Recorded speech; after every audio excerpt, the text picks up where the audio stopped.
The pre-dawn stillness of Seattle was a gift Jake Morgan had learned not to take for granted. At 0530 hours, the city was caught in that sacred pause between night and day.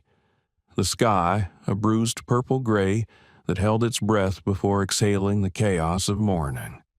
The air was cool and clean, carrying the salt and pine scent of Puget Sound mixed with the earthy smell of rain-soaked concrete.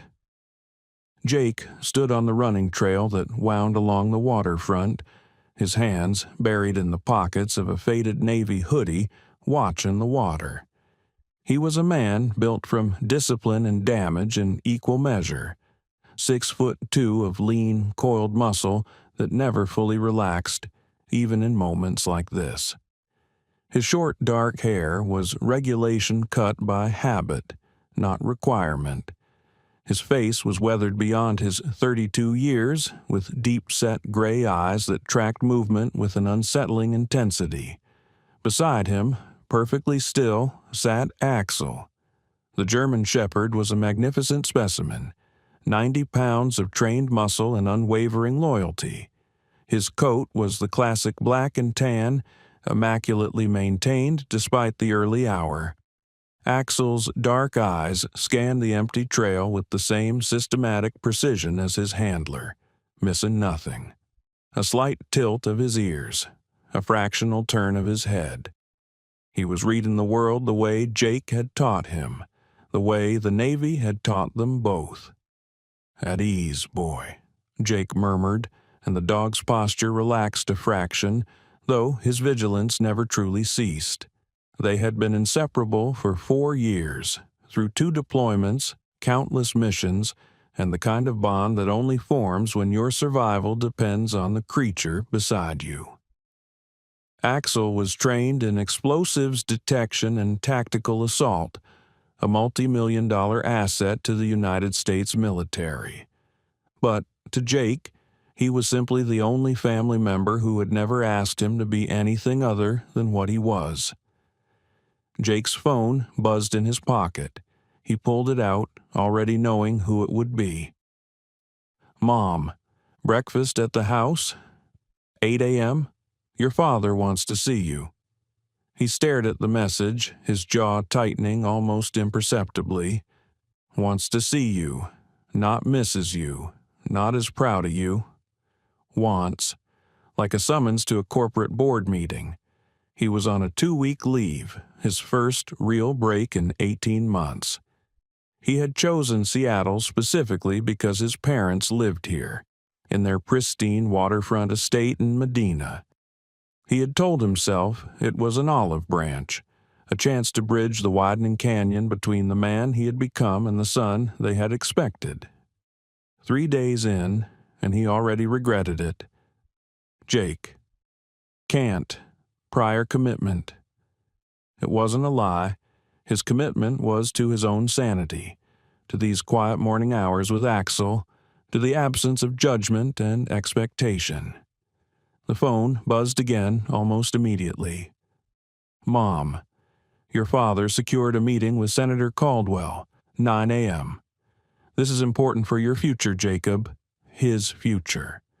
They still couldn't grasp that his future was the Navy, that the uniform wasn't a phase or a detour on the way to join in Morgan Aerospace Solutions, the defense contracting empire his father had built.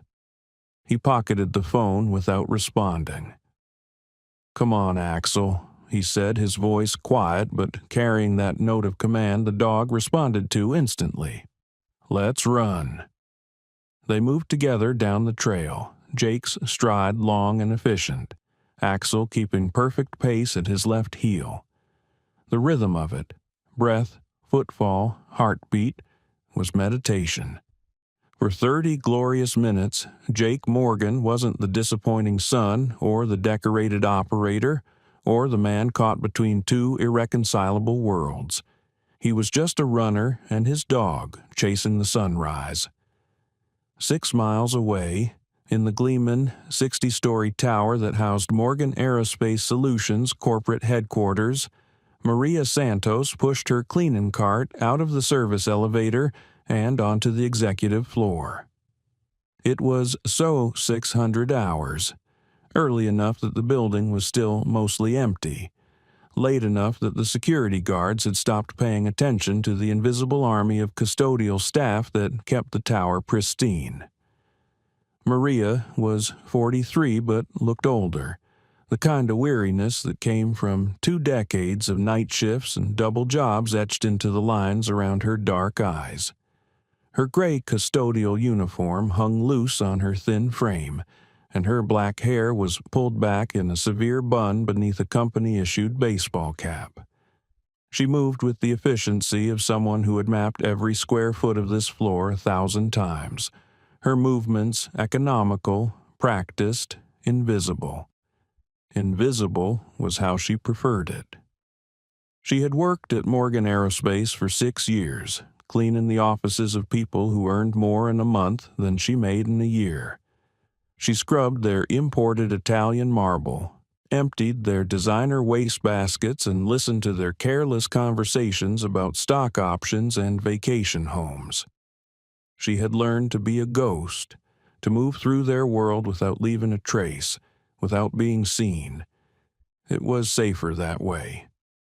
Maria parked her cart outside the corner office, the one that belonged to Richard Morgan himself, founder and CEO. She knocked twice, a formality, though she knew the office was empty. Mr. Morgan never arrived before 8. She unlocked the door with her master key and slipped inside. The office was obscene in its luxury. Floor-to-ceiling windows overlooked Elliott Bay, the morning light just beginning to paint the water gold. The desk was a slab of polished walnut that probably cost more than her car. Leather chairs, a bar cart with crystal decanters, awards and photographs documenting a life of ruthless, brilliant success. Maria worked quickly, dusting, straightening, emptying the small wastebasket. She had just finished polishing the desk when she heard it, a soft, pained whimper from behind the long leather sofa near the window.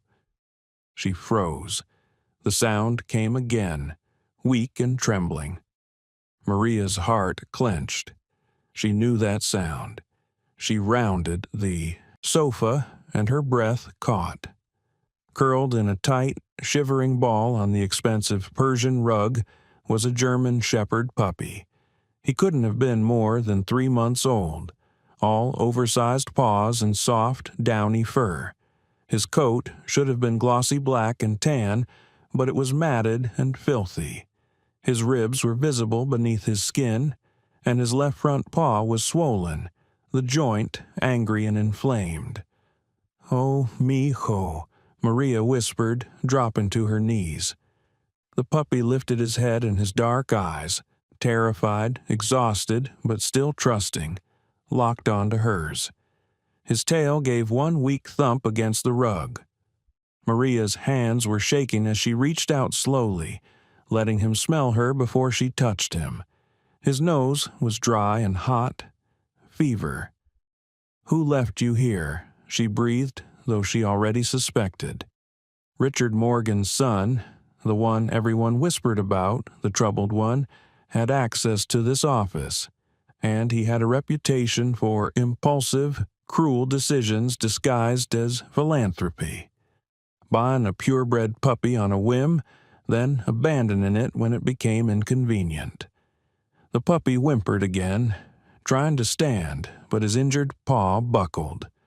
Maria caught him gently, cradling his too light body against her chest. She looked at the closed office door, at the security camera in the corner whose red light blinked steadily, at the phone on the desk she could use to call building security. But she knew how this would play out. They would call animal control. The puppy would go to a shelter, injured and sick. In Seattle's overcrowded system, a puppy with an expensive injury and no adopter would be euthanized within a week. Maria Santos had spent her entire life invisible, her entire life making the safe choice, the silent choice. She looked into the puppy's trusting eyes and made a different choice. She unzipped her oversized work jacket and carefully tucked the puppy inside, zipping it halfway so only his small head peeked out. He immediately burrowed into the warmth, his shivering beginning to subside. "Está bien, pequeño," she whispered. "You're safe now. I've got you."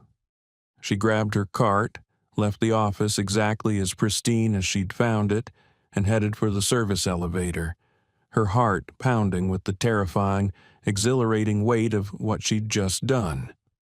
For the first time in 6 years, Maria Santos had allowed herself to be seen. At 0745 hours, Damien Cross arrived at Morgan Aerospace Solutions in a vehicle that cost more than most people's houses.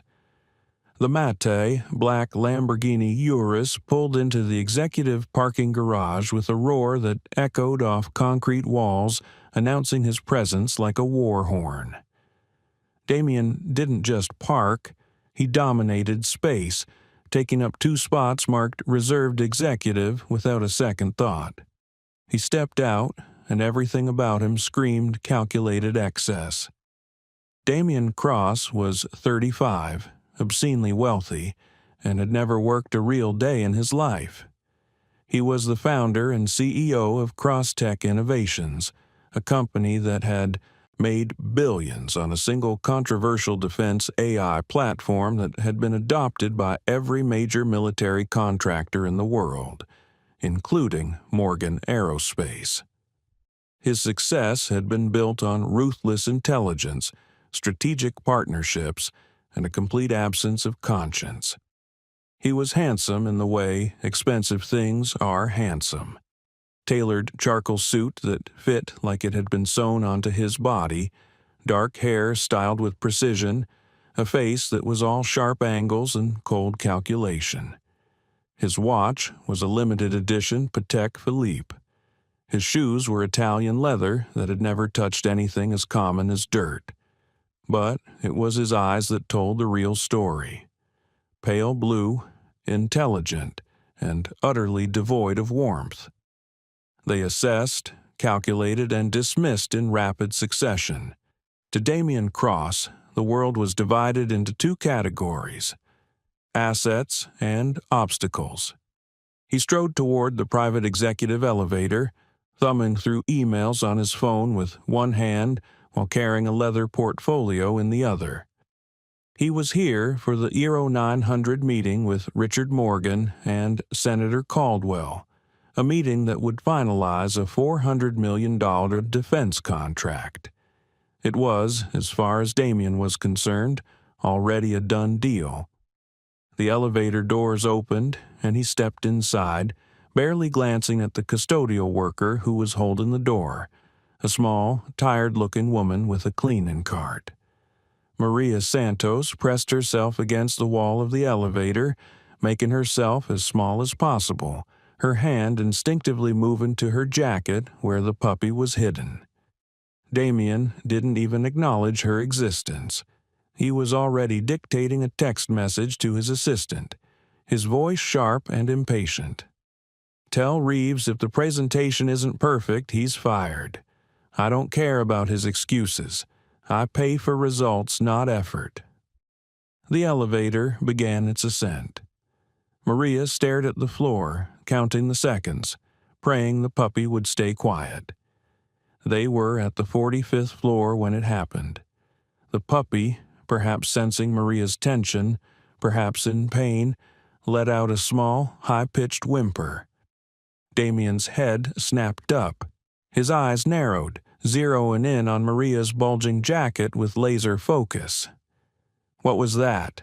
he demanded, his voice cutting through the elevator's mechanical hum. "Nothing, sir," Maria whispered, not meeting his eyes.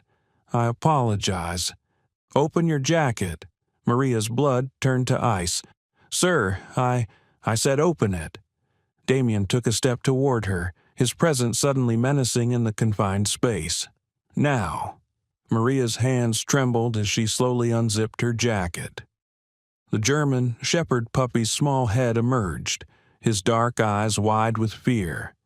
"If you're enjoying this story so far, Don't forget to hit the like button and subscribe. Drop a comment telling me where in the world you're watching from. I love hearing from you." Damien stared at the puppy, and for a brief second, something flickered across his face. Recognition, perhaps calculation. Then his expression hardened into something ugly. "You stole that dog," he said flatly. "No, sir, I found him. That's Richard Morgan's property. His son bought that dog last month. You're a thief." "Please, sir, he was injured, abandoned in the office." The elevator doors opened on the 60th floor, the executive level. Damien stepped out, then turned back, blocking Maria from exiting. "Stay here," he commanded, pulling out his phone. "Security's going to deal with this, and when they're done, I'm calling the police. You just threw away your job, your freedom, and probably your pathetic little life for a dog." He turned on his heel and strode down the hallway, already dialing, leaving Maria trapped in the elevator with the doors trying to close. She stood there, clutching the puppy, watching the most powerful man she'd ever seen walk away to destroy her. And in that moment, Maria Santos realized that being invisible had never been safety. It had been a cage. Maria Santos had approximately 90 seconds before security arrived. Her mind raced, trapped in the elevator with its insistent beeping as the doors tried to close. The puppy whimpered against her chest, his small body trembling. Through the gap in the closing doors, she could see Damien Cross's back as he strode down the marble hallway, phone pressed to his ear, his voice carrying with crystalline authority. "Yes, a custodial worker. 60th floor elevator. She's stolen property from the Morgan office. I want her detained immediately and searched." The doors finally closed. Maria hit the button for the service level, the basement where the custodial offices were.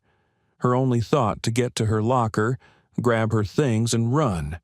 Maybe she could make it to her car before security locked down the building. Maybe. The elevator lurched to a stop at the 58th floor.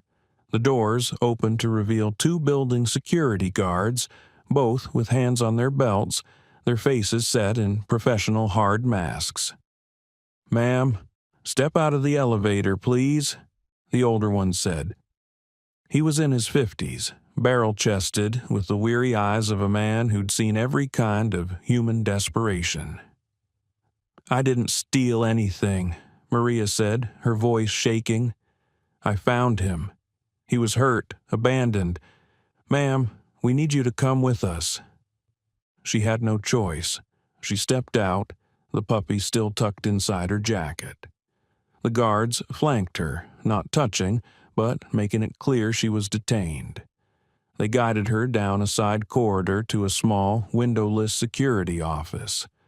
The room smelled of stale coffee and contained nothing but a metal desk, 3 chairs, and a wall of security monitors cycling through camera feeds from across the building. "Sit," the older guard said, not unkindly. Maria sat, cradling the puppy.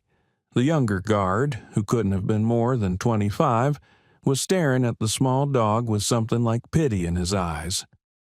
"Look," the older guard, his name tag read Phillips, said, sitting across from her, "I need to see the dog." "He's hurt," Maria whispered.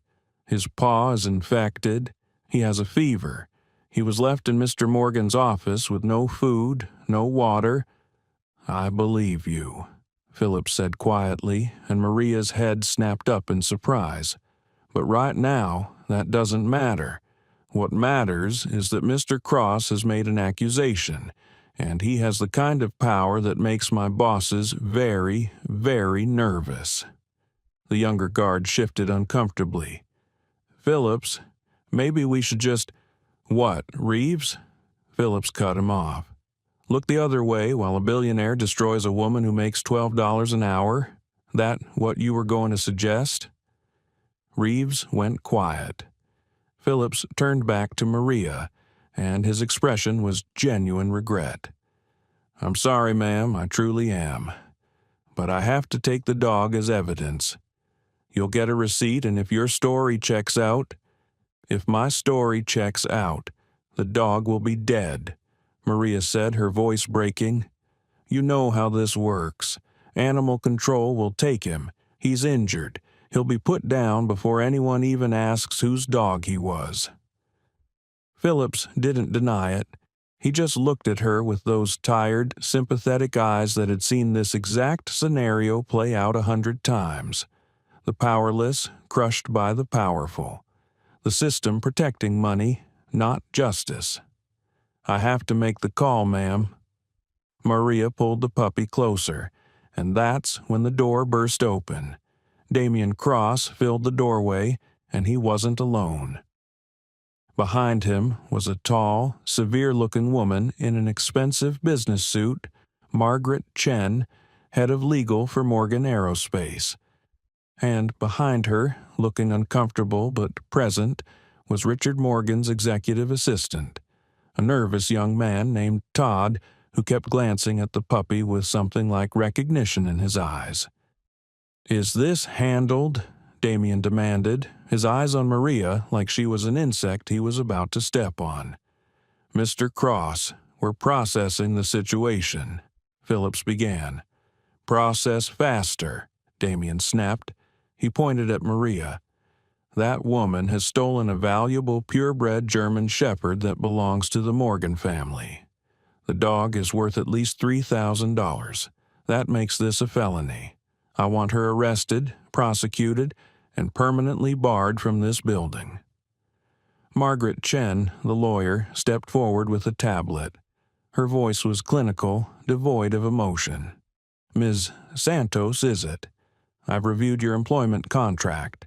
Section 7, Paragraph 3, specifically prohibits unauthorized removal of any property from the premises.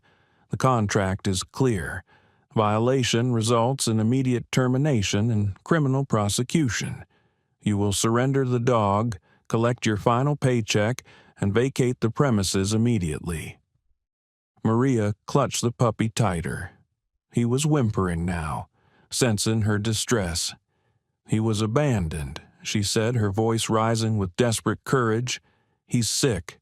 He's suffering. I wasn't stealing, I was saving him."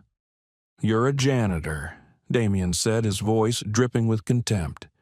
"You don't get to decide what's saving and what's stealing. You clean floors. You follow orders. You're nothing." The word landed like a physical blow. Nothing. Maria had heard variations of it her entire life, from employers, from landlords, from every person who looked at her uniform and never saw a human being. But something about hearing it now, in this moment, while she held a helpless creature who'd been thrown away like garbage by people who had everything.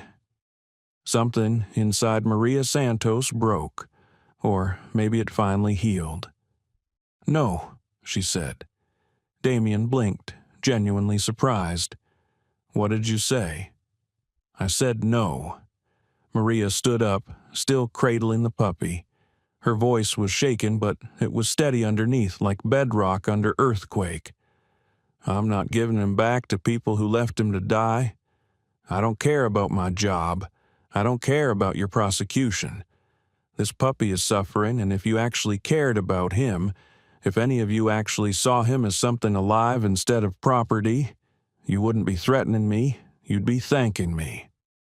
The room went absolutely silent. Damien's face transformed. The cold calculation was replaced by something far more dangerous. Wounded pride, public defiance, the rage of a man who was not accustomed to being told no by anyone, let alone someone he considered beneath him. "You don't get to lecture me," he said, his voice dropping to a venomous whisper. He took a step toward her. "You don't get to stand there in your minimum wage uniform and act like you have moral authority. You're a thief and a self-righteous." "Mr. Cross," Phillips stood up, his hand moving to his belt. "Sir, I need you to step back." But Damien wasn't listening. He was locked onto Maria, his entire being focused on crushing this tiny act of rebellion. He took another step forward, close enough that Maria had to tilt her head back to meet his eyes. "Put the dog on the desk," he said, "or I will take him from you." Maria's arms tightened around the puppy. The small creature let out a pained yelp. "You're hurting him," Damien sneered. "Look at you, you can't even hold a dog properly. You're incompetent, pathetic. Just hand him over before you break something else." He reached out. His hand shot forward, not gently, not carefully, but with the entitled assumption that he had the right to take whatever he wanted. Maria flinched back, turning her body to shield the puppy, and Damien grabbed her arm. His grip was tight, painfully tight, his fingers digging into the thin muscle of her forearm as he tried to wrench her around. "Let go!" Maria cried out. "Give me the goddamn dog!" He pulled hard, and Maria, off balance, stumbled. She was falling, and her only thought was to protect the puppy. She twisted her body, taking the impact on her shoulder as she hit the floor, curling around the small, terrified animal in her arms. The fall knocked the breath from her lungs. The puppy was yelping in high, terrified bursts. And Damien Cross, his face purple with rage, drew his foot back. He was going to kick her. She could see it in his eyes, in the coiled tension of his expensive Italian leather shoe pulling back. He was going to kick her while she was on the ground, vulnerable, protecting a helpless creature. In that frozen moment, Maria Santos saw her entire life. Every time she'd made herself small, every time she'd been invisible, every time she'd accepted that people like her didn't matter to people like him. She curled tighter, making her body a shield, and she waited for the impact. It never came. Jake Morgan had been in the building for exactly 4 minutes when Axel alerted. He'd arrived for the dreaded family breakfast meeting, Axel at his heel, moving through the marble and glass cathedral of Morgan Aerospace Solutions, with the uncomfortable familiarity of someone who'd grown up in the shadow of this empire. The lobby was all soaring ceilings and corporate minimalism, designed to inspire awe and submission in equal measure. Jake felt neither. He'd been heading toward the executive elevators when Axel stopped dead, his entire body going rigid. The dog's head lifted, nostrils flaring, ears swiveling toward the bank of elevators. A low, almost inaudible whine vibrated in his chest. Jake's hand dropped immediately to Axel's head. "What is it?" Axel didn't respond to the question. He was locked onto something Jake couldn't see, couldn't hear, but the dog's instincts, honed through years of detecting threats, explosives, danger, were screaming. Jake trusted those instincts more than he trusted most people. "Show me," he commanded quietly. Axel moved. Not his usual disciplined heel, but a focused pull toward a side corridor marked "Authorized Personnel Only, Security Office." Jake followed, his tactical awareness ramping up instantly. He noted exits, sight lines, the position of security cameras. His body shifted into operator mode without conscious thought. Weight balanced, ready to move, every sense sharpened. They were 20 feet from a closed door when he heard it. A woman's voice, frightened, defiant. "Let go!" A man's voice, cold with rage. "Give me the goddamn dog!" The sound of a body hitting the floor, a puppy's terrified yelping. Jake didn't think. He reacted. He hit the security office door with his shoulder, the lock giving way with a crack of splintering wood. The scene that greeted him was a tableau of violence interrupted. A small woman in a custodial uniform was curled on the floor, her arms wrapped protectively around a German Shepherd puppy that couldn't have been more than 3 months old. Her face was pressed against the terrified animal, her shoulder already beginning to bruise from impact. Standing over her, one foot drawn back in the unmistakable position of someone about to deliver a kick, was Damien Cross. Jake recognized him instantly. Cross Tech Innovations, Defense AI, his father's newest golden partnership.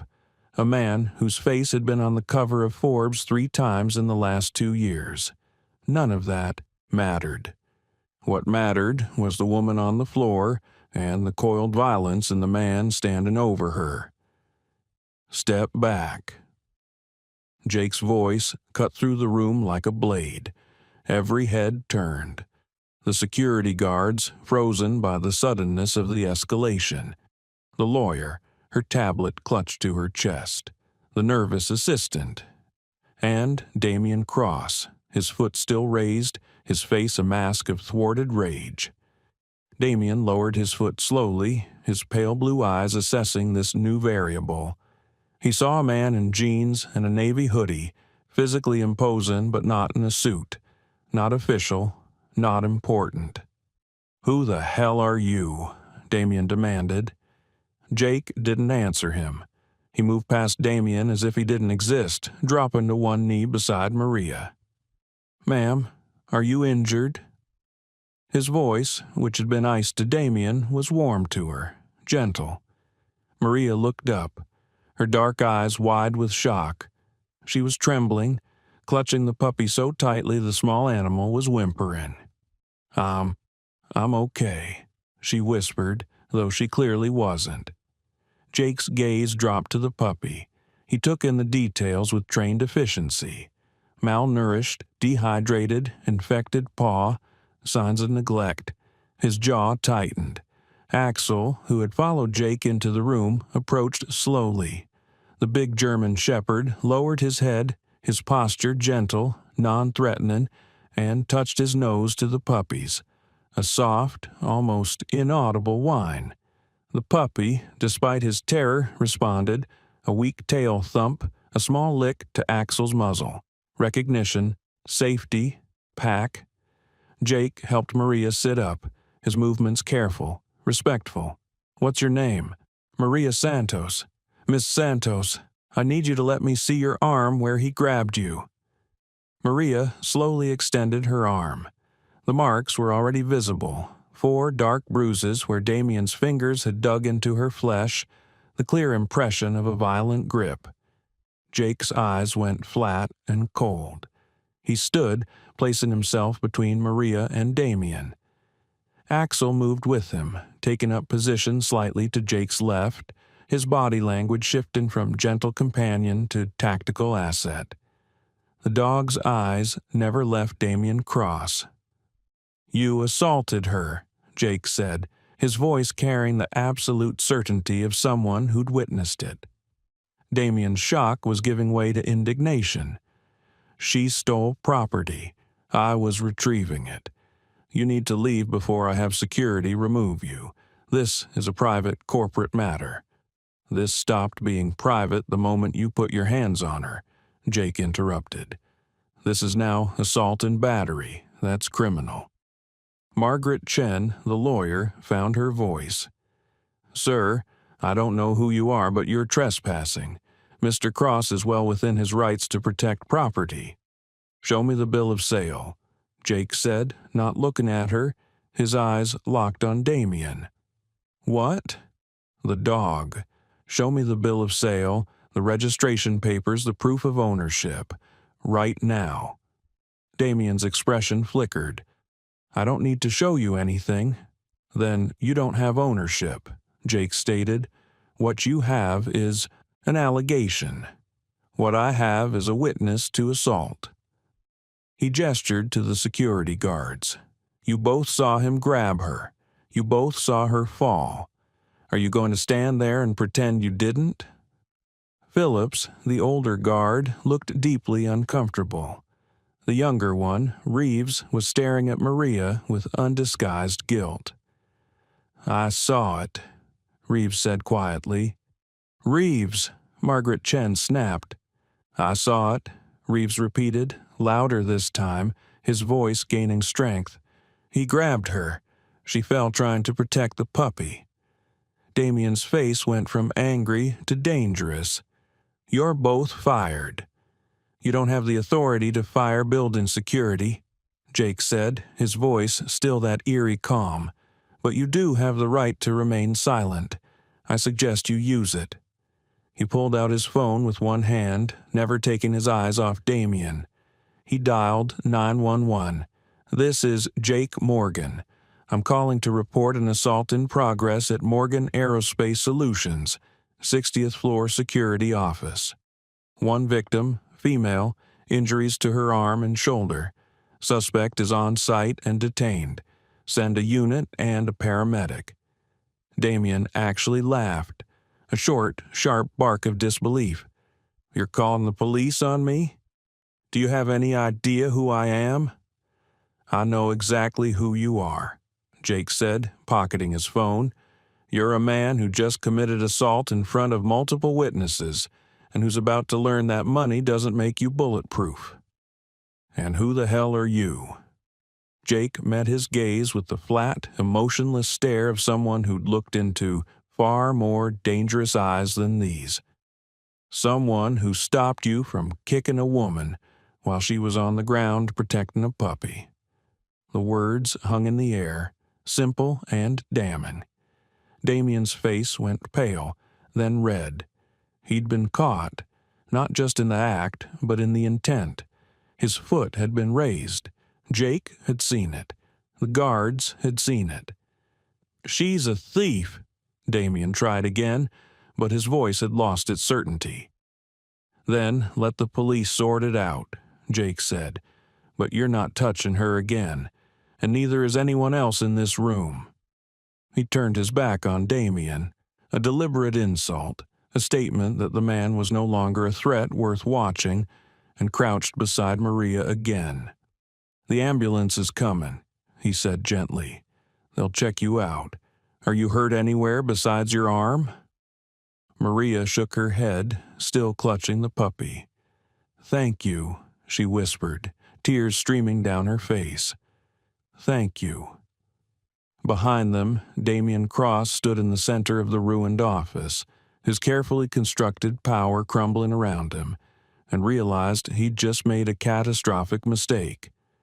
He'd attacked someone in front of a witness who didn't fear him. And worse, he'd done it in front of a man whose eyes held the kind of cold, professional violence that no amount of money could intimidate. The silence in the security office was thick with tension, broken only by the puppy's labored breathing and the distant wail of approaching sirens. Jake remained crouched beside Maria, his presence a solid wall between her and everyone else in the room. Axel had positioned himself at Jake's left shoulder, sitting at perfect attention, his dark eyes tracking Damien Cross's every micro-movement. Damien was struggling to regain control of the narrative. His phone was already in his hand, his thumb moving rapidly across the screen. He was texting someone, probably his lawyer, possibly his PR team. Damage control mode. "This is ridiculous," Damien said, his voice regaining some of its earlier authority. "I'm not waiting here to be questioned like a criminal. I have a meeting with Senator Caldwell in 20 minutes. "You'll miss it," Jake said flatly, not turning around. "Excuse me? You're not leaving." Jake stood slowly, his full height and the coiled tension in his frame suddenly dominating the small office.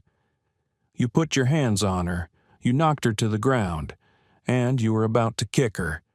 You stay until the police arrive and you give a statement." Damien's pale blue eyes narrowed. "You can't order me to do anything. You're nobody. Some random guy who broke down a door and assaulted me." "I didn't touch you," Jake interrupted, his voice dropping to a register that made even the lawyer take a step back. "But keep talking, and I might reconsider that decision." It wasn't a threat. It was a statement of fact, delivered with the absolute certainty of someone who could back it up. Margaret Chen, the corporate lawyer, finally found her courage. "Mr. Whoever you are, you've committed criminal trespass and destruction of property by breaking that door. Morgan Aerospace will be filing charges and—" "Good," Jake said, cutting her off. "Add it to the police report. Let's get everything on the record." He pulled out his wallet and flipped it open, holding it up so everyone in the room could see. Not his driver's license, his military ID. The gold eagle and the holographic seal of the Department of Defense gleamed under the fluorescent lights. Sergeant Jake Morgan, United States Navy, Naval Special Warfare Development Group. The effect was immediate and profound. Phillips, the older security guard, straightened unconsciously, his hand moving in the reflexive gesture of someone who'd once worn a uniform and recognized authority when he saw it.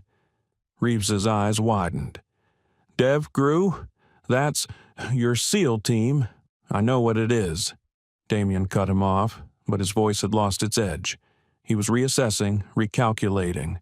A SEAL wasn't a random civilian. A SEAL came with complications, publicity, optics. The lawyer's face had gone pale. She was already computing the headlines. Billionaire CEO assaults woman in front of decorated Navy SEAL. "This doesn't change anything," Damien tried, but even he didn't sound convinced. "It changes everything," Jake said quietly. "Because now, this isn't just assault. It's assault witnessed by a federal service member during the execution of a felony investigation." "What felony?" Margaret demanded. "Animal cruelty," Jake said. He gestured to the puppy, still trembling in Maria's arms. "That dog is malnourished, dehydrated, and has an untreated infection. If it was abandoned in an office, as Ms. Santos claims, whoever left him there committed animal cruelty under Washington state law. That's a felony, and your client just assaulted the person who was attempting to rescue the victim of that felony." The legal implications were sinking in. Margaret Chen's mouth opened, then closed. She had no response that didn't make this worse. The sirens were getting closer. Damien made his move. He took 3 quick steps toward the door, his expression hardening into the arrogant mask of someone who'd decided to simply walk away from a problem. Axel stood up. The dog didn't growl. He didn't bark. He simply rose to his feet, his 85 pounds of trained muscle moving between Damien and the door, and the change in his posture was unmistakable. This was no longer a pet. This was a tactical asset. Damien froze. "I wouldn't," Jake said mildly. "Axel doesn't like it when people run from situations they created, and he's much faster than you are. You're threatening me with your dog? I'm advising you that leaving the scene of an assault before police arrive is a crime called fleeing. You've already committed 1 felony today. I'd recommend not adding another." The sound of footsteps in the hallway preceded the arrival of 2 Seattle Police Department officers, a tall black woman in her 40s with sergeant's stripes and a younger white male officer with sharp, alert eyes. The female sergeant took in the scene with practiced efficiency. The broken door, the woman on the floor clutching a puppy, the security guards, the well-dressed civilians, and Jake with his military ID still in his hand. "I'm Sergeant Lisa Harding, SPD," she said, her voice carrying instant authority. "Someone want to tell me what happened here?" Everyone started talking at once. Damien. "This man broke into a private security office." Margaret. "We're dealing with a theft situation." Maria. "Please, the puppy needs help." Sergeant Harding held up one hand. Silence fell immediately. Her eyes landed on Jake. She'd already clocked the military ID, the tactical bearing, the dog sitting at perfect attention. She'd seen enough combat veterans to recognize one. "You," she said, pointing at Jake. You made the 911 call? Yes, ma'am. Tell me what you saw. Jake's report was textbook, clear, concise, chronological, no emotion. I was entering the building when my K9 alerted to a disturbance. I followed to this location and heard sounds of a physical altercation through the closed door. Upon entry, I observed the victim, Ms. Maria Santos, on the floor in a protective position over an injured puppy. The suspect, later identified as Damien Cross, was standing over her with his foot raised in a kicking position. The victim's arm showed clear evidence of grip marks consistent with being grabbed and thrown to the ground. 2 security personnel and 1 corporate attorney were present and witnessed the assault. Sergeant Harding turned to Phillips. Security, is that accurate? Phillips, an ex-cop himself, nodded. Yes, ma'am. Mr. Cross grabbed Ms. Santos's arm, pulled her, she fell, and he appeared to be about to kick her when Mr. Morgan intervened. He was trying to retrieve stolen property. Damien finally exploded. That dog belongs to the Morgan family. She stole it. This is all a massive overreaction to a simple theft. Did you grab her arm? Hardin asked, her voice flat. Damien hesitated. I was attempting to retrieve the dog. Did you grab her arm, yes or no? She was refusing a direct order. That's a yes, Harding stated. She looked at her partner. Martinez, read Mr. Cross's rights. What? Damien's face went sheet white. You're arresting me? You assaulted someone in front of multiple witnesses, Harding said. So yes. As Officer Martinez began the familiar recitation, you have the right to remain silent. Damien's carefully constructed world began to crumble in real time. His phone was ringing incessantly. Margaret Chen was already on her own phone, probably calling Damien's actual attorney. The nervous assistant, Todd, had quietly slipped out of the room, and Jake Morgan, mission accomplished, turned his full attention back to Maria Santos. Let me see the puppy, he said gently. Maria carefully handed him the small, trembling animal. Jake's hands, which had just diffused a violent confrontation, were impossibly gentle as they ran over the puppy's small body. He'd had basic veterinary training. All K9 handlers did. Infected paw, fever, dehydration, he said quietly. He needs a vet, now. I don't have money for a vet, Maria whispered, fresh tears streaming down her face. Yes, you do, Jake said. He pulled out his phone and made a call. Marcus, it's Jake. I need a favor. The veterinary clinic that Marcus recommended was 20 minutes away in Fremont, a neighborhood known for its eclectic artists and tolerance for the unconventional. Dr. Sarah Chen ran an emergency animal hospital out of a converted warehouse, and when Jake had called with the single word emergency, she'd cleared her schedule immediately. Jake drove, Maria in the passenger seat clutching the puppy, Axel in the back with his head resting on the console between them, his dark eyes never leaving the small, sick creature. I don't understand, Maria said for the 3rd time, her voice raw from crying. Why are you helping me? You don't know me. Jake kept his eyes on the road, his hands steady on the wheel.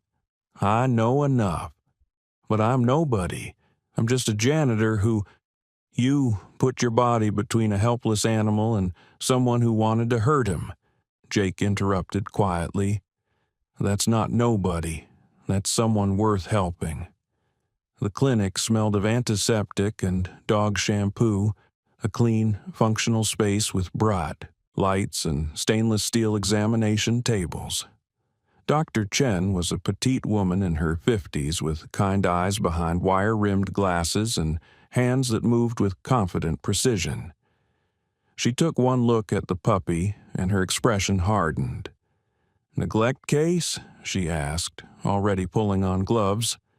"Abandoned in a corporate office," Jake confirmed. "We think he's been without food or water for at least 48 hours. Dr. Chen's examination was thorough and gentle. She inserted an IV catheter into the puppy's tiny leg, starting fluids immediately. She cleaned the infected paw, drew blood, took X-rays. "The infection is bad but treatable," she said, showing Maria the swollen joint on the digital screen. "Antibiotics, pain medication, fluids, and rest.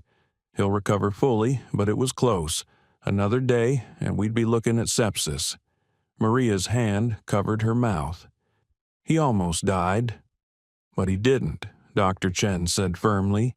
"Because you saved him." She looked at Jake. "The bill for emergency treatment, boarding, and medication is going to run about $1,200. "Put it on my card," Jake said immediately, pulling out his wallet.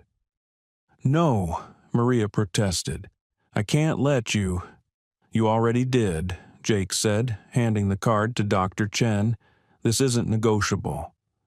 While Dr. Chen processed payment and admitted the puppy for overnight observation, Maria sat in the waiting room, Axel's heavy head resting on her knee.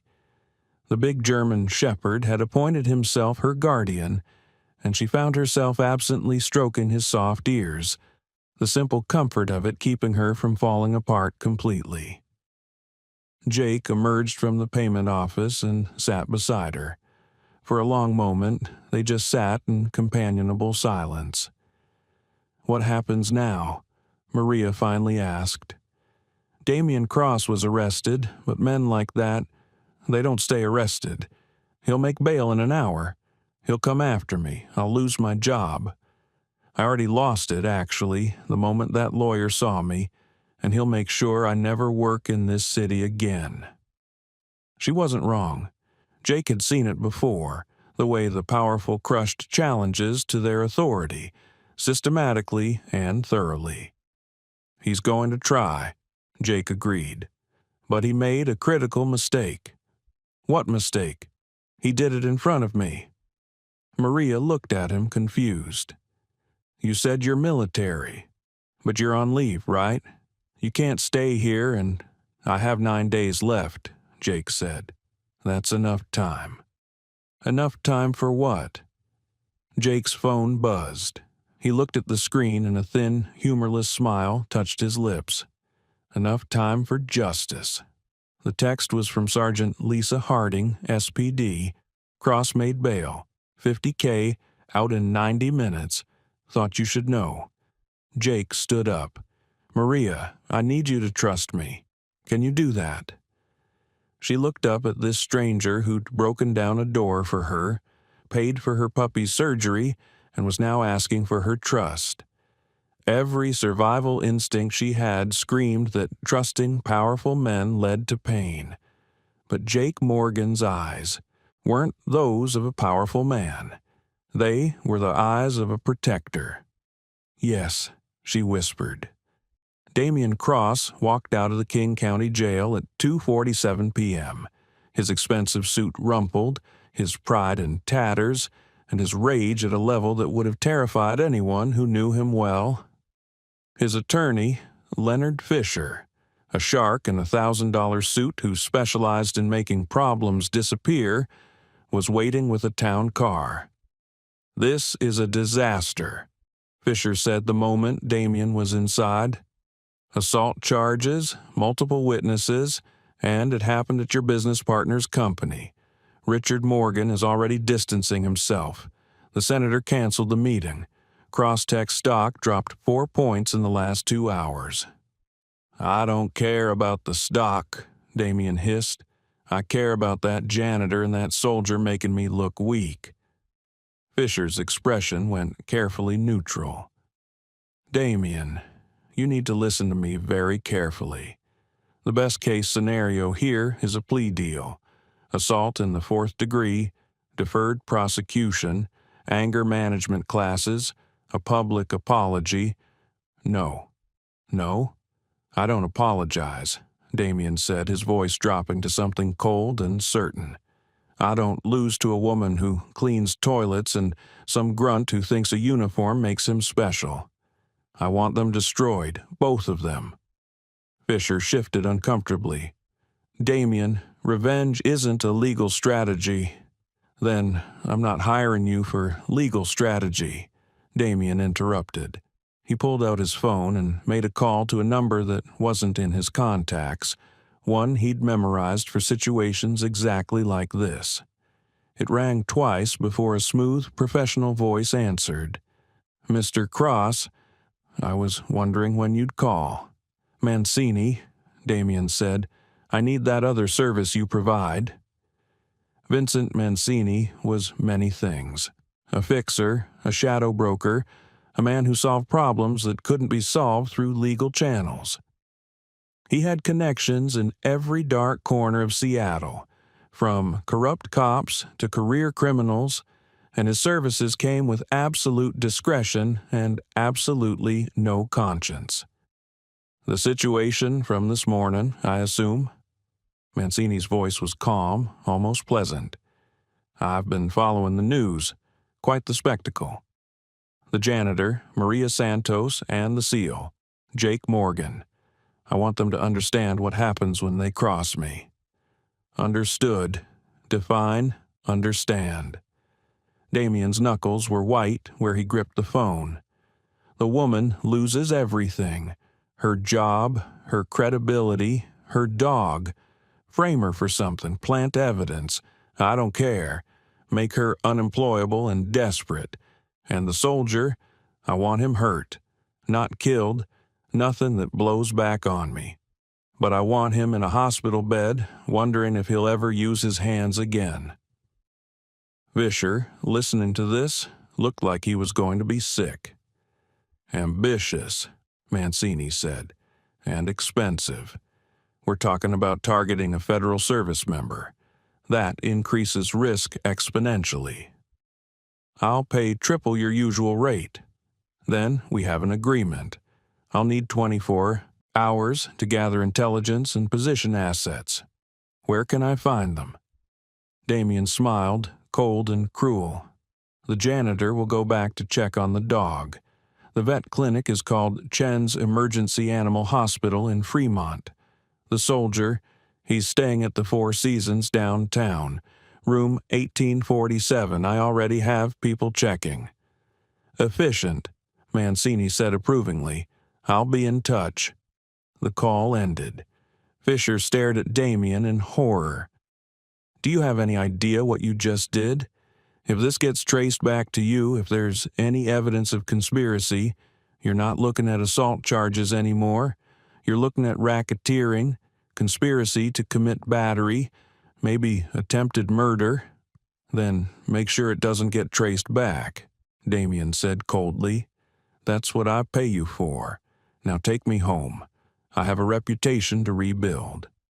If this story has you on the edge of your seat, make sure to subscribe and turn on notifications so you never miss stories like this. Your support means everything and helps me bring you more incredible true stories of courage and loyalty. What Damien didn't know, what his arrogance and his rage had blinded him to, was that Jake Morgan had spent 4 years hunting men far more dangerous than Vincent Mancini in places far more hostile than Seattle. And Jake had been listening. Not literally, not yet.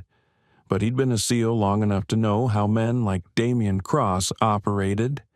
Pride wounded, power challenged, the inevitable escalation from legal to illegal. So when Jake's phone rang at 3:15 p.m. with a call from an unknown number, he wasn't surprised. "Sergeant Morgan?" The voice was female, young, nervous. "Speaking." "My name is Rachel Kim. I was an executive assistant at Morgan Aerospace. I just got fired." Jake's attention sharpened. "Go on." "They said it was budget cuts, but I know why. I was in the hallway this morning. I saw what Mr. Cross did to Maria, and when the HR director called me in and gave me the termination paperwork, she told me to keep my mouth shut about what I saw or I'd never work in this industry again." "I'm sorry that happened to you," Jake said, meaning it. "I'm not calling for sympathy," Rachel said, her voice gaining strength. "I'm calling because I overheard something. After they fired me, I went to collect my things, and Mr. Cross was in the executive conference room on a call. The door was open. He was talking to someone about handling you and Maria. He said he wanted you hurt and her destroyed. He mentioned a vet clinic in Fremont." Ice flooded Jake's veins. "When was this call?" 20 minutes ago, maybe less. Sergeant Morgan, I think he's going to try to hurt you, both of you." "Thank you, Rachel," Jake said quietly. "That took courage." "I have a recording," she added. "I used my phone. It's not great quality, but you can hear him. I can send it to you." "Send it to Seattle PD, Sergeant Lisa Harding. I'll text you her direct number. And Rachel, get somewhere safe. If Cross finds out—" "You're talking to us." "I know," she said. "I'm already packing. I have family in Portland." The call ended. Jake immediately dialed Sergeant Harding. "Morgan," Harding answered. "Please tell me you're not about to make my day more complicated. Cross is planning retaliation. I just got a credible tip that he's hired someone to target Maria Santos and myself. The attack will likely happen at the vet clinic in Fremont where we brought the puppy." Harding was silent for a beat. "You have evidence of this?" "A witness recording of Cross making the call. She's sending it to you now." "Damn it," Harding muttered. "Okay, I'll get a unit to the clinic for surveillance. But Morgan, if you're planning on playing hero—" "I'm planning on protecting a witness," Jake corrected. "There's a difference." He hung up and turned to Maria, who was sitting in the clinic waiting room, her face pale with renewed fear. "He's coming after us, isn't he?" she whispered. "He's going to try," Jake confirmed.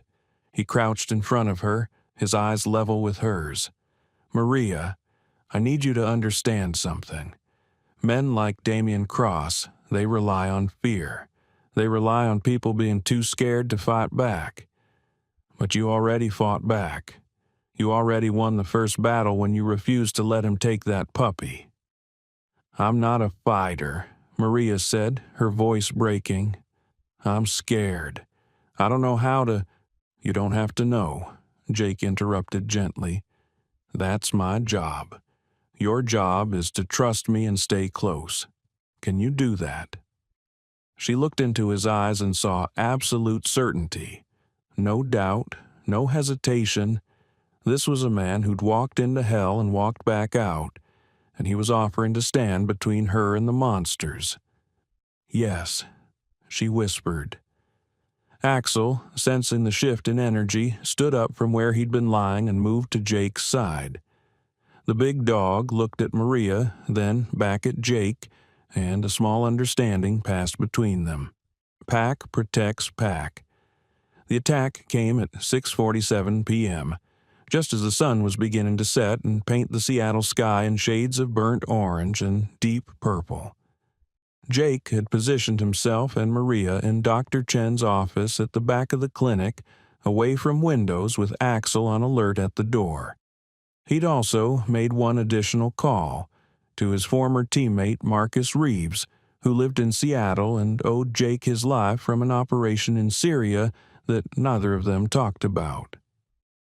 Marcus arrived at 6:30, a mountain of a man with a gentle smile and a duffel bag full of equipment that wasn't exactly legal for civilians to own.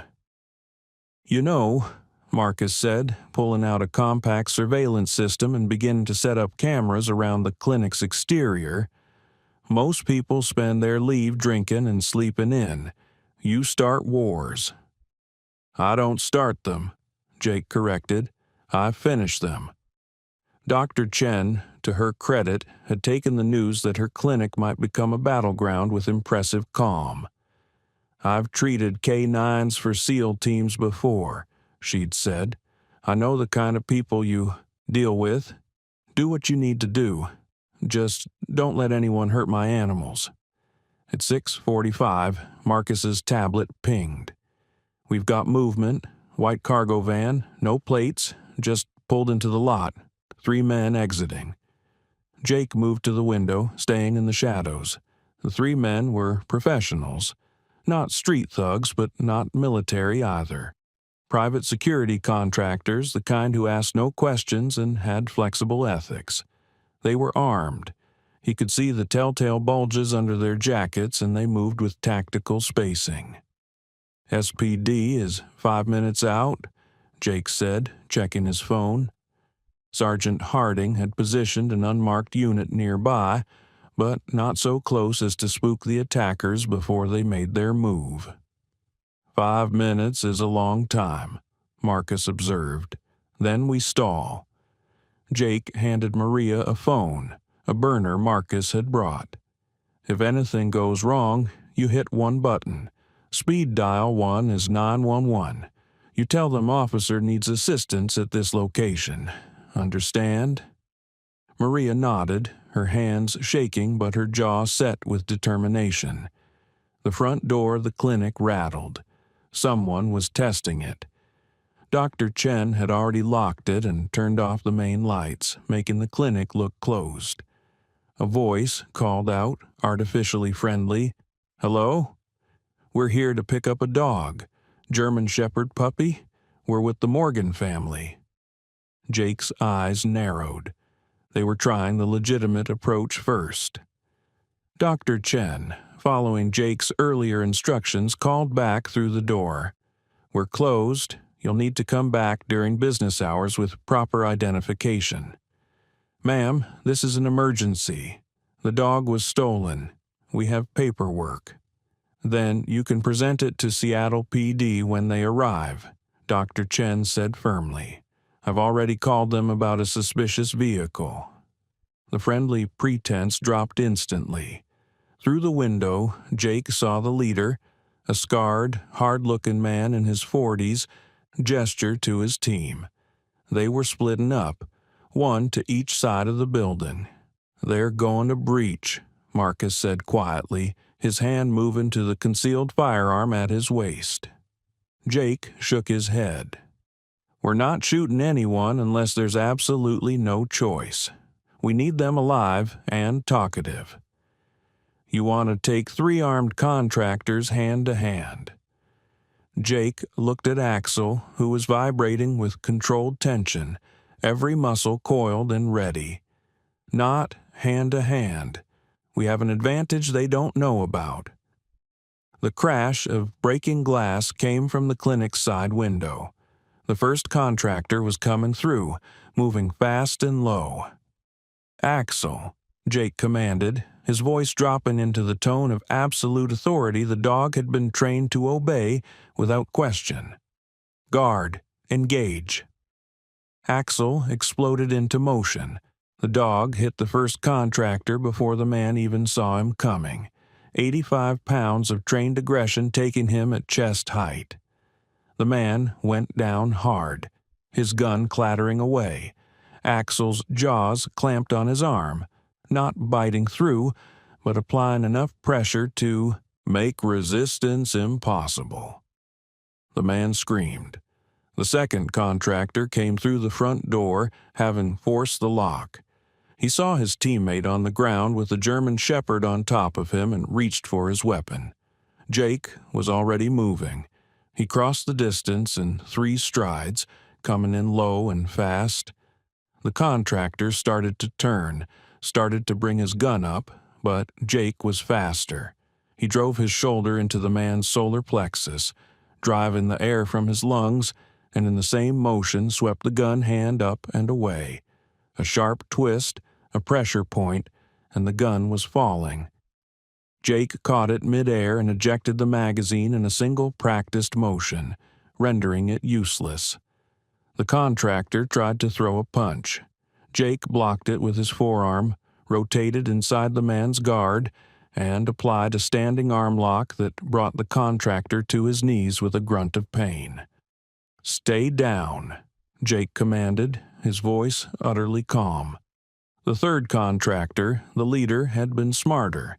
He'd stayed outside watching through the broken window. He saw his team neutralized in under 10 seconds and made a tactical decision. He ran. Marcus, who'd been watching from the back office, was already moving. He hit the rear exit and came around the side of the building just as the leader reached the van. "Seattle PD," Marcus roared, his voice carrying the absolute authority of someone who'd spent 20 years in the Marines. "On the ground now." The leader froze, then slowly raised his hands. It was over. Sergeant Harding arrived with 3 patrol units, lights blazing, to find 3 contractors zip-tied and sitting on the clinic floor. Jake Morgan standing over them with his arms crossed and Axel sitting at perfect attention, his tail wagging slightly as if to say, "Good training exercise." Harding looked at the scene, looked at Jake, and shook her head. "You know, when I told you not to play hero, this isn't what I meant." "I didn't play," Jake said. "I defended." The leader, whose ID identified him as Vincent Mancini's second-in-command, was smart enough to know when the game was over. When Harding offered him a deal, full cooperation in exchange for reduced charges, he started talking. He told them about Mancini.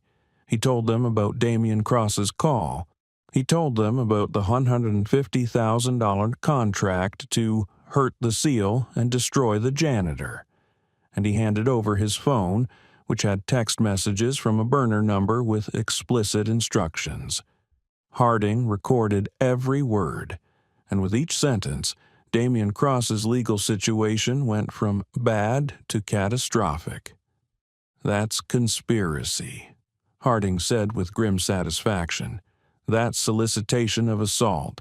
That's enough to put Cross away for 5 to 10 years if he doesn't take a plea." She looked at Jake and Maria, who was standing in the doorway looking shell-shocked. "You two just took down one of the most powerful men in Seattle." "No," Jake said quietly. "She did that when she refused to let him take the puppy. I just made sure he couldn't punish her for it." At 9:17 p.m., Damien Cross was arrested for the second time in one day. This time, it wasn't at a corporate building or a police station. It was at his penthouse apartment in the Columbia Tower, the most expensive address in Seattle, in front of a CNN news camera that just happened to be there because Rachel Kim, the fired assistant, had anonymously tipped off the media about a major development in the Crosstech scandal. Damien's lawyer was already negotiating before the handcuffs were even on, but Jake Morgan wasn't there to see it. He was at Dr. Chen's clinic, sitting on the floor of the recovery kennel, watching Maria hold the puppy. The little German shepherd was already looking better, his eyes brighter, his tail attempting small wags, the IV fluids and antibiotics doing their work. Maria was crying, but they were good tears this time, tears of relief and overwhelming gratitude. "What am I going to do?" she whispered, looking at Jake. "I have no job. I have no savings. I can't afford to keep him."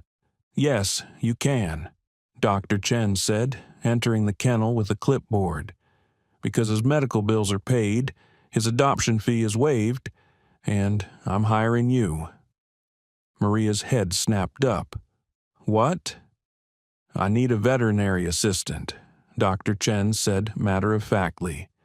"Someone who's good with animals, who isn't afraid of hard work, and who has the kind of moral courage to stand up to billionaires. You interested?" Maria couldn't speak. She just nodded, fresh tears streaming down her face. Dr. Chen smiled. "Good. You start Monday, and you can bring him." She nodded at the puppy. "Every working dog needs a job. This one's job is to help me teach scared animals that humans can be kind."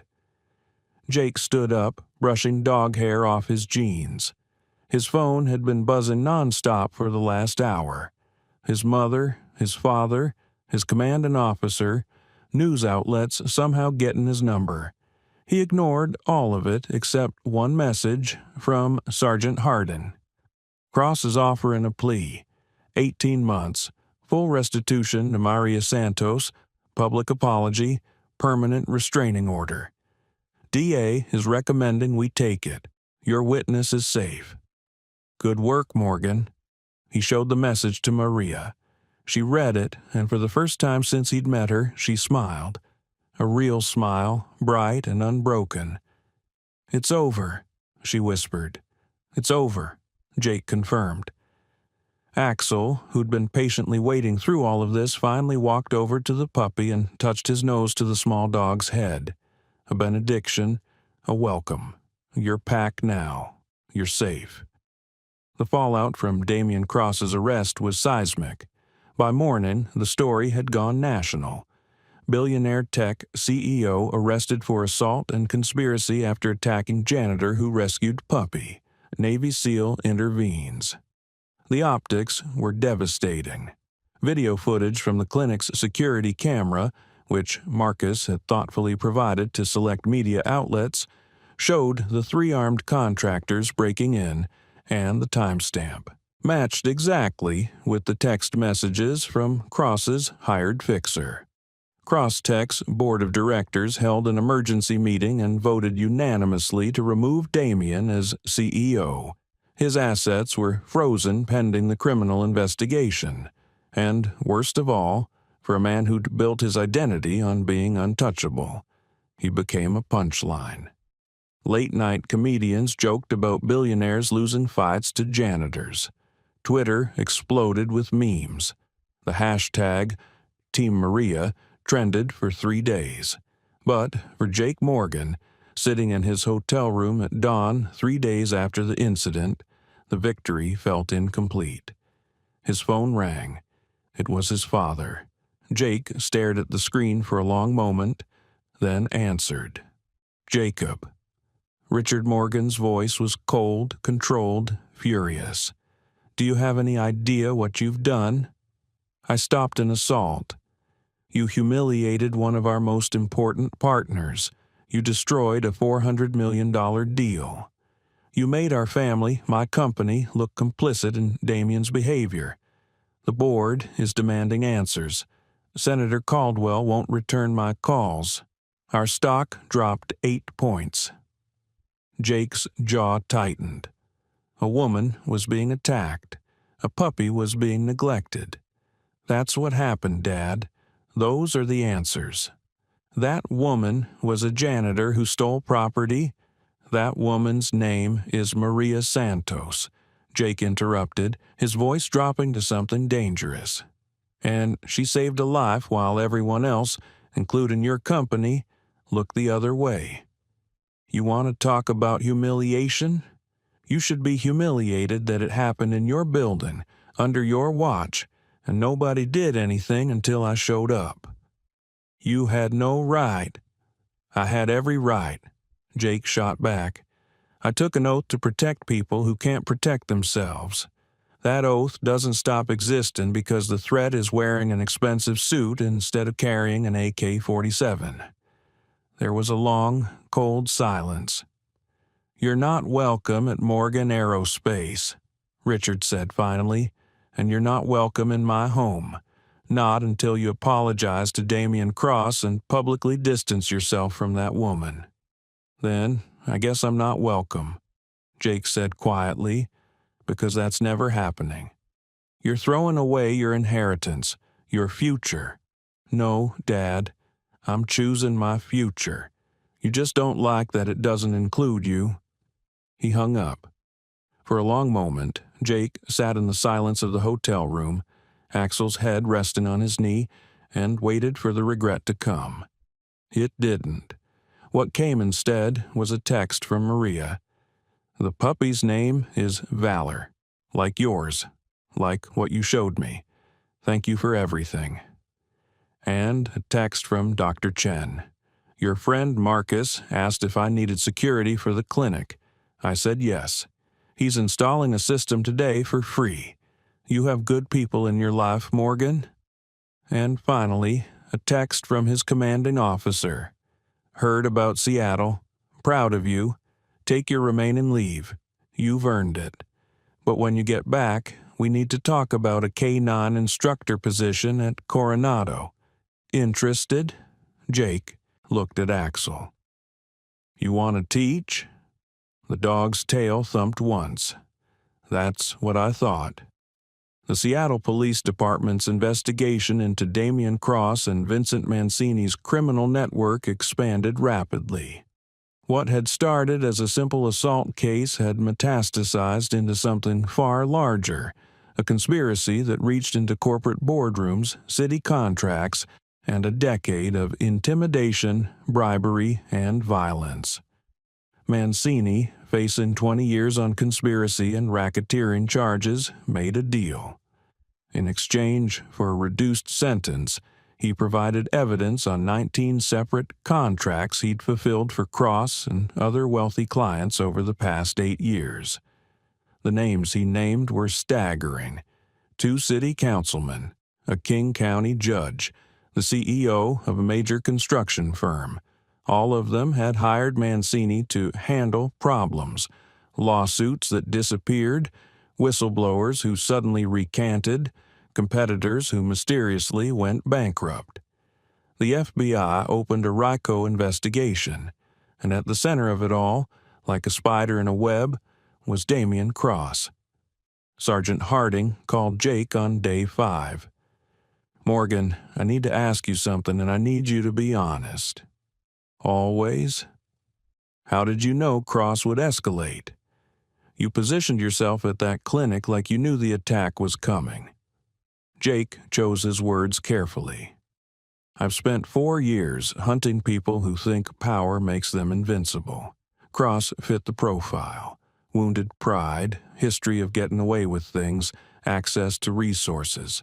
Men like that always escalate. It's not paranoia, it's pattern recognition. You profiled him. I assessed the threat, Jake corrected. And I was right. Harding was quiet for a moment. The DA wants to know if you'd be willing to testify. Not just about the assault, but about threat assessment, about Cross's behavior pattern. We're building a case that this wasn't a one-time incident, but part of a larger pattern of using violence to solve problems. I'll testify, Jake said, but only if Maria's protected. Full witness protection if she needs it. She won't need it, Harding said. Cross has taken a plea. 18 months in federal prison, 5 years probation, a $250,000 restitution payment to Maria, and a lifetime restraining order. He allocuted this morning. It's over. Jake closed his eyes, relief flooding through him. Thank you. Don't thank me. Thank yourself. And that dog of yours. Between the two of you, you just cleaned up a mess the city's been ignoring for years. The final confrontation didn't happen in a courtroom or a back alley. It happened in a small, windowless conference room at the King County Courthouse, where Damien Cross, dressed in an orange jumpsuit and shackles, was required to face his victims as part of his plea agreement. Jake had argued against Maria attending. You don't owe him anything, he'd said. You don't need to look him in the eye. But Maria had insisted. Yes, I do. Not for him, for me. So, on a gray Seattle morning, Maria Santos walked into that conference room with Jake Morgan at her side, Axel at her heel, and Valor, now healthy, glossy-coated, and energetic, in her arms. Damien looked up as they entered, and for the first time since Jake had met him, the billionaire looked small. Prison had stripped away the expensive suits, the arrogant posture, the veneer of invincibility. What was left was just a man who'd made catastrophic choices and was facing consequences for the first time in his privileged life. His attorney, Fisher, stood. Miss Santos, my client would like to make a statement. Maria said nothing. She just waited. Damien cleared his throat. His voice, which had once been so commanding, was now hollow, rehearsed. "Ms. Santos, I want to apologize for my actions. What I did was wrong, and I take full responsibility. I allowed my anger to control me, and I hurt you. I'm sorry." The words were empty, mechanical, an obligation fulfilled, not genuine remorse. Maria looked at him for a long moment. Then she spoke, and her voice was steady, clear, and strong. "I don't forgive you." Damien's eyes widened slightly. Fisher started to object, but Maria continued. "I don't forgive you because forgiveness requires change, and I don't think you've changed. I think you're sorry you got caught. I think you're sorry you lost your company and your freedom, but I don't think you're sorry for what you did to me, or to Valor, or to all the other people you've hurt over the years." She took a step closer, still holding the puppy. "But I want you to know something. You thought you could destroy me. You thought I was nothing, that I didn't matter. And for a long time I believed that too. But you were wrong. I matter. Every person matters. And the only reason you're sitting in that chair right now is because I refuse to accept your version of the world." She turned to Jake. "Can we go now?" Jake nodded, a fierce pride in his eyes. "Yeah, we're done here." They walked out, leaving Damien Cross to his empty apologies and emptier future. 6 months later, the transformation was complete. Maria Santos stood in the lobby of Chen's Emergency Animal Hospital, no longer in a custodial uniform but in scrubs with a name tag that read, "Maria Santos, Veterinary Technician." She'd completed her certification with honors, working nights while Dr. Chen trained her during the day. The restitution payment from Damien Cross had erased her debts and allowed her to move into a small house with a fenced yard, a requirement for Valor, who at 9 months old was now a magnificent young German shepherd, all energy and loyalty and joy. The clinic had expanded. The publicity from the case had brought donations flooding in, and Dr. Chen had used them to create a program for rescuing and rehabilitating abused working dogs. Maria ran it. On this particular morning, a transport van arrived carrying 3 German shepherds retired from police and military service, dogs deemed too aggressive or unadoptable by shelters, but who Maria and Dr. Chen knew just needed patience, understanding, and a second chance. Maria greeted each one, her hands gentle, her voice calm. Valor, now trained as a therapy dog himself, helped, showing the traumatized rescues that humans could be safe, that hands could be kind. It was the life she'd never imagined possible 6 months ago when she'd been invisible, powerless, and terrified. The bell above the clinic door chimed. Jake Morgan walked in, Axel at his side, both of them looking lean and tan from their recent deployment. "Welcome back," Maria said, her smile bright and genuine. "Good to be back," Jake replied. He crouched down and Valor immediately bounded over, tail wagging to greet Axel. The big dog who'd protected him, taught him and shown him what strength in service looked like. "How was Coronado?" Maria asked. "Good, busy, taught 20 new K9 teams." He stood up, watching the rescued dogs in the recovery kennels. "Looks like you've been busy too." "We saved 14 dogs last month," Maria said proudly, "and we've placed 11 with veterans who need service animals.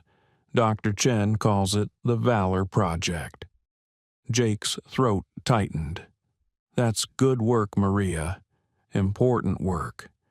She looked at him, this man who'd broken down a door for her, who'd stood between her and destruction, who'd shown her that she was worth protecting.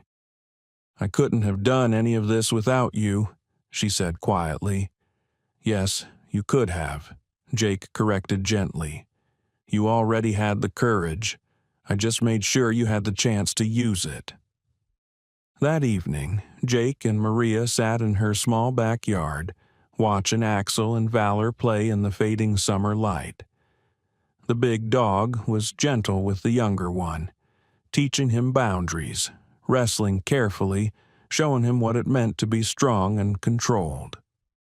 You're leaving again soon, Maria said. It wasn't a question. 2 weeks, deployment to Eastern Europe, 6 months. She nodded, a familiar sadness in her eyes. In the past 6 months, they'd built something. Not romance, but something deeper. Mutual respect, understanding. The bond between people who'd survived something together. I'll miss you, she said simply. I'll miss you too. Jake pulled a small box from his pocket and handed it to her. But I wanted to give you this before I left. Maria opened it. Inside was a military challenge coin, the kind given to honor service, courage, and valor. On one side was the sealed trident. On the other, engraved in simple letters, for Maria Santos, who showed me what courage looks like. J.M. tears sprang to her eyes. Jake, I can't. You already did, he said. You stood up when everyone else stayed silent. You protected someone who couldn't protect themselves. That's what this coin represents. That's what you did. She clutched it to her chest, overwhelmed. There's something else, Jake said. He called Axel over. The big German shepherd trotted up, and Jake carefully unclipped something from his collar. A small metal tag, identical to the one Jake wore. This is Axel's spare ID tag, Jake explained. In the military, we carry 2. One stays with you if something happens. One goes to the person who matters most. He pressed the tag into her hand. Axel and I won't always be here, Jake said quietly. But I need you to know, if you ever need help, if you're ever in danger, if anything happens, you call me.